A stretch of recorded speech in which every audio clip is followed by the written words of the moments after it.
15 বছর পর কালীঘাট গেলাম। হ্যাঁ, ঠিকই শুনেছ, সেই ছোট্টবেলায় মা বাবা ভাইয়ের সাথে কালীঘাট যেতাম।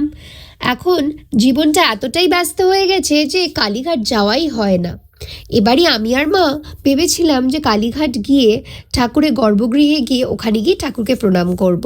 কিন্তু আমরা যখন যাই তখন সন্ধ্যা আরতি শুরু হয়ে গেছে, আর শুনলাম সন্ধ্যা আরতি নাকি 1 ঘন্টার হয়। তাই আমরা 1 ঘন্টা লাইনেই দাঁড়ালাম। লাইনে দাঁড়িয়ে সামনে যে সন্ধ্যা আরতি হচ্ছিল সেটা ভালো করে দেখলাম, আর দেখার পরে 1 ঘন্টা পরে ঠিক গেটটা খুলে গেল, আর আমরা ঢুকে ভালো করে গর্ভগৃহে গিয়ে ঠাকুরকে ছুঁয়ে প্রণাম করে সব মনস্কামনা বললাম। তারপরে কালীঘাটটা চারিদিকে ভালো করে ঘুরে ঘুরে দেখলাম, ছোট ছোট সব মন্দির আছে, সব মন্দিরে ভালো করে পুজো দিলাম, ঘুরলাম। আর ছোটবেলায় কালীঘাট গেলে মনে হতো কখন পুজো শেষ হবে আর ঠাকুরের ওই মিষ্টিটা খাবো। হ্যাঁ, কালীঘাটে ঠাকুরকে যে মিষ্টিটা দেওয়া হয় ওটা আমার বেশ পছন্দ। ভালো করে পুজো দেওয়ার পর আমরা বেরিয়ে একটু কচুরি খেলাম, কচুরি খেয়ে বাস ধরে বাড়ি চলে এলাম। তোমরা যারা এখনও যাওনি তারা অবশ্যই যেও, আর যারা অনেক বছর পর যাচ্ছ তারা এখন গিয়ে তো কালীঘাট চিনতেই পারবে না, এত ডেভেলপড হয়ে গেছে এখন কালীঘাট, অনেকটাই অর্গানাইজড।